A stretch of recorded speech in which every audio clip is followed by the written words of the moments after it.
Welcome to Blizzard Fire. We hope this video helps fire up your solution. In this video, I will explain how to play Lost Ark on the Korean server.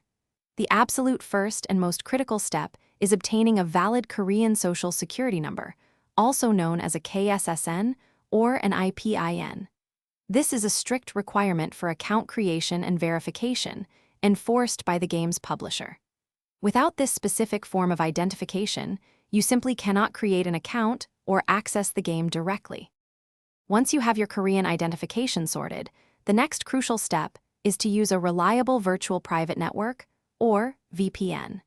You'll need a VPN service that offers stable and fast servers located within South Korea.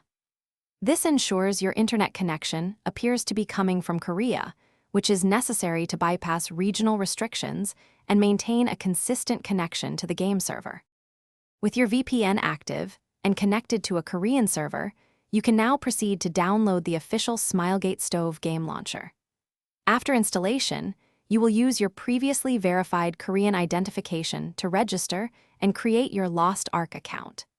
Carefully follow all the on-screen prompts and instructions to ensure a smooth setup process for your new Korean server account.